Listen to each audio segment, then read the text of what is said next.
ဒီနေ့မျိုးကဧည့်သည်လာလဲပဲဆိုတော့ Scotland တောမုံဟင်ကလေးချက်ကျွေးပါမယ်ဆိုတော့မြောင်မြတော်ချုံမုံဟင်ကအနှစ်ထုတ်ကိုပို့ပြီးတော့မှစားလို့ကောင်းသွားအောင်မြကြီးနားတော်ချီက modify လုပ်ပြီးအမြန်ချက်မှာပဲဖြစ်ပါတယ်ကလဘဲကိုပြုတ်ချေငါးကိုပြုတ်ပြီးချေကြက်ဥတွေပြုတ်ပြီးထည့်ပါမယ်ပထမဦးဆုံးဟင်းရီအိုးတွေကိုစပလင်လေးတွေထည့်ပြုတ်လိုက်တယ်ကြက်သွန်ဥတွေကိုကြိုက်တယ်လို့ထည့်မယ်ခုနကပြုတ်ထားတဲ့ဟာတွေအကုန်ထည့်မယ်ဒီမှာငပြောဦးမရှိတဲ့အတွက်ရှိတဲ့ကြာဆွဲတွေပဲအစားထိုးပြီးထည့်လိုက်တယ်ဟင်းရီအိုးတွေကိုအဲ့လိုရှိတဲ့အစားပလာတွေအကုန်ထည့်ပြီးပြုတ်ပြီးကြက်သွားပြီးဆိုရင်ကတော့မြောင်မြအရသာမုံဟင်ကအနှစ်ထုတ်ကိုညွန်းထားတဲ့အညွန်းလေးတွေအတိုင်းထည့်ပြီးချက်လိုက်ပါတယ်အဲ့ဒီအနှစ်ထုတ်ကအရန်ချိုပြီးသားမို့လို့အရသာမုံထပ်ထည့်စရာမလိုပါဘူးငံပြရင်နဲ့စားဟိုကတော့ကိုလိုသလိုထပ်ထည့်နိုင်ပါတယ်ဒီလိုဆိုရင်ကတော့မြကြီးနားတော်ချီရဲ့မုံဟင်ကဟင်းရည်လေးရရှိတော့ပါပြီဘဲကကြော်တွေကတော့မနေ့ကလေးကထားကြော်ထားတာပါကျွန်တော်စီစဉ်ခံနေစဉ်အတွင်းမှာပဲမျိုးကဧည့်သည်တွေရောက်ရှိလာပါပြီဧည့်သည်တွေကလည်းအရောက်မုံဟင်ကလည်းအကျက်ကွက်တိပဲပုံမှန်ဆိုရင်ကတော့ငါးတွေကလဘဲတွေကိုစီတက်ပြီးမှထည့်ရင်ကတော့ပို့ပြီးစားကောင်းတာပေါ့ဒါပေမဲ့ဒီလိုလေးလည်းကောင်းပါတယ်ဧည့်သည်တွေကအပြတ်အားပေးတဲ့အတွက်ကိုကလည်းအရန်ပျော်မိပါတယ်ဧည့်သည်လာပြီးဆိုရင်ထုံးစံအတိုင်းကိုအနီးနားမှာရှိတဲ့ iconic place တွေ legendary နေရာတွေကိုလိုက်ပြရတာအမော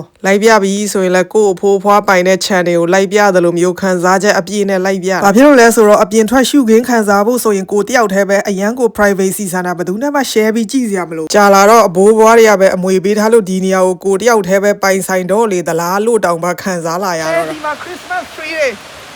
အိမ်ကိုတည်သွားကြလေပြီးရင်ကိုအိမ်ရဲ့မလန်းမကန်းက Scotland ရဲ့ legendary Loch Ness ကိုလည်းလိုက်ပြလိုက်တယ်ဂုံယူဝင့်ကြွားစွာနဲ့ကို့အဖိုးပိုင်တဲ့အင်းကြီးလိုသဘောထားပြီးလိုက်ပြတာပါဆိုမသိရင်အင်းပိုင်ကြီးရဲ့မြေအထာနဲ့ပေါ့နော်ဒီလိုနဲ့ရောက်တုံးရောက်ခိုင်ဧည့်သည်တွေကိုလည်းဓာတ်ပုံတွေအပြတ်ရိုက်ခိုင်းပလိုက်တယ်အဲ့ဒီနေရာဒီဥဒုလေးကလည်းตาရပြီးအရန်ကိုလာပနေတာပေါ့နော်ညနေစာကကြတော့ပို့ပြီးတော့မှလိုက်ဖက်သွားအောင်အင်းထဲကနေပြန်လာပြီးအင်းလေးရိုးရအာလူထမင်းနဲ့ငါးထမင်းနဲ့ကြာဆွဲဟင်းကြိုလေးချက်ကျွေးဖြစ်တယ်ပေါ့နော်ညနေစာလေးကတော့အရန်ကို perfect ဖြစ်ပြီးတငယ်ချင်းတွေနဲ့အတူတူတပျော်တပါးအတူတူစားတောက်ခဲ့ကြတယ်ပေါ့နော်အဲ့ဒီနေ့လေးကတော့ရန်ကိုပျော်ရွှင်စရာကောင်းခဲ့ပါတယ်အင်လာလဲပြီးခရစ်စမတ်လက်ဆောင်ပေးသွားတဲ့တငယ်ချင်းတွေကိုလည်းကျေးဇူးအများကြီးတင်ပါတယ်နော်